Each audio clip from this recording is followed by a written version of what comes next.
مخدوم اشرف سمنانی رضی اللہ تعالیٰ ان دولت مندوں میں سے نہیں تھے، ان سرمایہ داروں میں سے نہیں تھے جن کو اپنی دولت کی جمع اور خرچ کو حساب کرتے کرتے راتیں گزر جاتی ہوں، بلکہ یہ رعایا کے بھی معاملات دیکھتے اور رات کو اپنے رب کے حضور بھی حاضر ہوتے تھے۔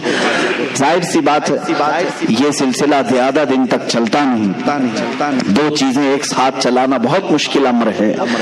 حضرت خضر علیہ السلام سے آپ کی ملاقات ہوئی، سیدنا خضر علیہ السلام سے ایک دن ملاقات ہوئی، انہوں نے آپ کو اویسی اشغال کی اجازت دی۔ اویسی ایک سلسلہ ہے، حضرت خواجہ اویس قرنی رضی اللہ تعالیٰ عنہ کے معمولات اور ان کے وظائف اس سلسلے میں دیے جاتے ہیں، اجازات بھی آج بھی اس کی دی جاتی ہیں۔ ویسی اشغال کی اجازتیں دیں اور کہا ایک اسم اعظم کا ذکر کرنا لیکن زبان نہ ہلانا۔ حضرت خضر علیہ السلام نے اس کی مشق کرائی، کس کو؟ مخدوم اشرف سمنانی رضی اللہ تعالیٰ عنہ۔ وہ ذکر اس طرح کا ہوتا کہ زبان نہیں ہلتی لیکن دل سے اسے کہا جانے لگتا اسم اللہ ہے یا اسم اعظم جو بھی انہیں تعلیم دی گئی۔ ایک وقت ایسا آیا کہ اس کی مشق کے بعد آپ جہاں بیٹھتے مخدوم اشرف سمنانی رضی اللہ تعالیٰ آپ کی زبان بند ہوتی، دل سے وہ ذکر کی آواز آنے لگتی تھی، جو لوگ قریب ہوتے وہ سنتے تھے۔ یہ پاس انفاس اس کو کہتے ہیں، سانسوں کو روک لینا، یہ بھی اس میں تعلیم دی جاتی۔ چند دنوں کے بعد جب ذکر کی لذت کسی کو ملنے لگ جاتی ہے تو پھر دنیاوی تمام تر ثمرات میں اس کا کوئی دل نہیں لگتا۔ آخر وہ دن بھی آیا جب آپ کو اس بادشاہت سے اور اس کرسی سے میلان ہٹتا گیا اور اس کی طرف سے آپ دور ہونے کی کوشش مسلسل کرتے رہے۔ اپنی والدہ ماجدہ کے پاس حاضر ہوئے، کہا بس ہو گیا، میں نے 10 سال اس سلطنت کو چلایا، کہیں پر بھی میں نے اللہ اور اس کے رسول کی نافرمانی نہیں کی، عدل سے میں نے پورے سمنان کو بھر دیا۔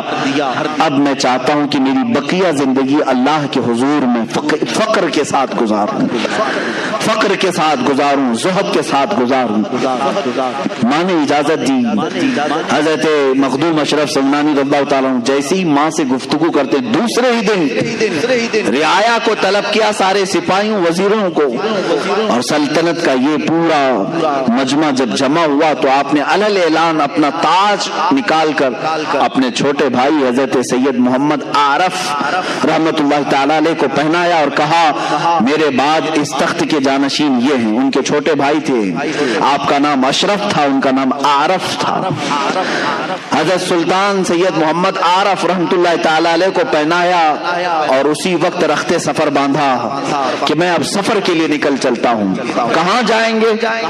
اولیاء کاملین جب سفر کے لیے اٹھتے تھے تو ان کی منزل صرف اللہ رب العزت کی رضا ہوتی، کوئی پرٹیکولر گاؤں نہیں ہوتا، وہ نکل چلتے تھے، بس مجھے اس سمنان کی شاہانہ زندگی سے نکلنا ہے۔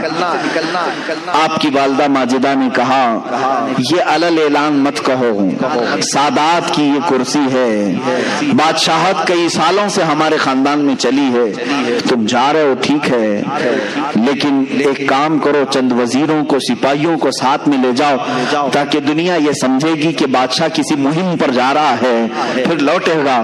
آپ کی ماں کے حکم پر آپ نے چند وزیروں اور سپاہیوں کو ساتھ لیا اور نکل پڑے۔ سمنان کے حدود سے جب باہر آئے، آپ جب سمرقند کی طرف جو آج ازبکستان کا ایک علاقہ ہے، پہلے جو رشیا میں تھا، اس طرف کی آپ نے سفر کا ارادہ فرمایا، بیچ راستے میں سارے سپاہیوں اور وزیروں کو واپس کر دیا اور کہا اب اس سفر میں مجھے تنہا چھوڑ دو، میں ہوں اور میرا حامی و ناصر و مددگار میرا مولا ہے۔ سفر پر نکلے مخدوم اشرف سمنانی رضی اللہ تعالیٰ عنہ جس وقت سفر کے لیے نکلے تھے اس وقت آپ کی عمر صرف 26 سال کی تھی۔ یہاں سے دو چیزیں مجھے ملتی ہیں، زندگی گزارنے کے لیے اللہ تعالیٰ نے تمہیں 2 طریقے کی نعمتیں عطا کی ہیں۔ جب تمہارے پاس مال آئے تو اس سے لطف اٹھاؤ، مال آئے، دنیا آئے، اس سے لطف اٹھاؤ اللہ کی عبادتوں کے ساتھ، لیکن میں یہ چاہتا ہوں کہ کبھی فقر اور زہد کو بھی اختیار کرنا چاہیے۔ یہ میرے لیے اپنے لیے بھی نصیحت ہے اور سب کے لیے بھی نصیحت ہے. ہم نے ان اولیاء کاملین کی زندگی میں دیکھا یہ تخت پر بھی بیٹھے ہیں اور گدڑی بھی پہنے ہیں. زندگی میں کبھی آپ کے ایسے بھی معاملات ہوں. آج آپ نے بہت عالی شان بنگلہ بنایا ہے، اچھی بات ہے، میں اس کے خلاف نہیں جاؤں گا. آپ کی بڑی سی بڑی عمارت بناؤ، اچھے گھر میں رہ رہے ہو، لیکن کبھی ایسا بھی کرو کہ زندگی میں ایک دن اپنے سارے بچوں کو لے کر کہو کہ آج ہم فاقہ اختیار کریں گے، دنیا کو دکھانے کے لیے نہیں، ہم صرف کھجور پر سحری کرتے ہیں، کھجور پر افطار کرتے ہیں، اس لیے کہ اللہ کی بہت بڑی نعمتیں ہمارے پاس موجود ہیں، لیکن اللہ کو عجز و انکساری اور فقر و فاقہ بھی پسند ہے. یہ ہم اپنی زندگی میں کر سکتے ہیں کہ نہیں کر سکتے؟ اچھی نعمتیں کھاؤ. میں یہ نہیں کہہ رہا کہ آپ بریانی نہ کھاؤ، چکن مٹن نہ کھاؤ، سب کھاتے رہیں، آپ حلال جو چیزیں کھائیں، لیکن ہماری زندگی میں کھاؤ مہینے میں ایک دن ہو یا ہفتے میں ایک دن ہو، ایسا آنا چاہیے جس میں ہم زہد بھی کریں. زہد کہتے ہیں ترک دنیا کو، خواہشات سے دوری. ایک دن میں نے اس سے قبل شاید 1 سال ہو گیا ہوگا، ممبئی میں ہمارے بچوں سے میں نے ایک گزارش کی تھی، اے میرے عزیزو، آج کی اس بھری پری دنیا میں تمہارے لیے اگر کوئی چیز زہد بن سکتی ہے، زہد کہتے ہیں ہر اس چیز کو چھوڑ دینا جو اللہ کی رضا میں خلل پیدا کرے، زہد اس کو کہتے ہیں. مال خلل پیدا کر رہا ہے، میں مال کو چھوڑ دیا.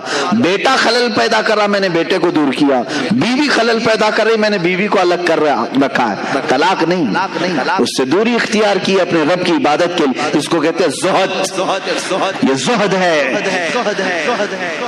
میں نے یہ اپنے بچوں سے گزارش کی تھی، اس زمانے میں سب سے بڑا زہد کیا ہے میرے اپنے نظر میں؟ میں اس کو بڑا نہیں کہوں گا، لیکن میں اپنی آج کے حالات دیکھ رہا ہوں. تمہاری زندگی میں ایک دن ایسا بھی لے آؤ، ہفتے میں ایک دن یا مہینے میں، کہ میں صبح سے لے کر شام تک اس موبائل کو ہاتھ بھی نہیں لگاؤں گا.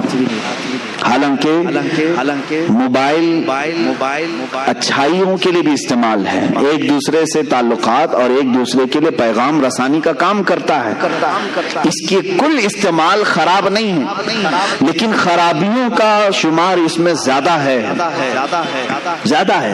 اور انسان کی فطرت یہ ہے، قرآن کہتا ہے بل یرید الانسان لیفجر امامہ، انسان یہ چاہتا ہے کہ اس کی آنکھوں کے سامنے بے حیائی کی جائے.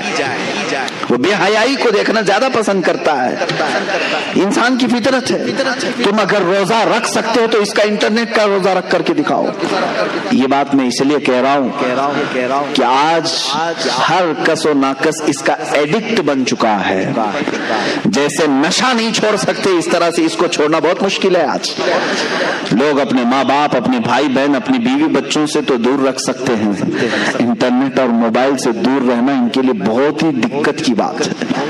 کچھ نوجوانوں کو اس کا ریہرسل کرایا گیا، میں خود بھی کیا ہوں، الحمدللہ خود بھی کیا ہوں ضروریات کے مطابق. جب میں دوسروں کو تلقین کر رہا ہوں تو خود اس پر عمل بھی کروں. جن بچوں نے مجھے رپورٹ آ کر کے بتائی کہ صبح کے وقت ہم نے ترک کر کے رکھا، دوپہر ہونے سے پہلے ہاتھوں میں کھجلی شروع ہوئی، بے چینی شروع ہوئی، کبھی آنکھوں میں بے چینی، کبھی بدن میں بے چینی. ظاہر سی بات ہے جو نشہ کا عادی ہے، نشہ نہ کرے تو اس کے جسم میں ہلچل ہوتی ہے.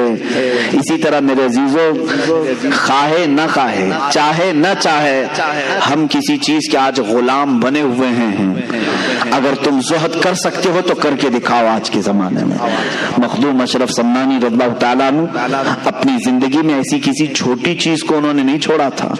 وہ اتنی بڑی کرسی تھی جس کو بادشاہت کی کرسی کہتے ہیں، جس کو حاصل کرنے کے لیے پتہ نہیں کتنے قتل و قتال ہوتے ہیں، کتنوں کی جانیں بہائی جاتی، کتنوں سے جھوٹے وعدے کیے جاتے ہیں، کتنوں کے اوپر تلواریں کھینچی جاتی. اس کرسی کو حاصل کرنے کے لیے انسان کیا نہیں کرتا ہے، سب کرنے کے بعد کرسیوں پر چپک کر بیٹھتے ہیں.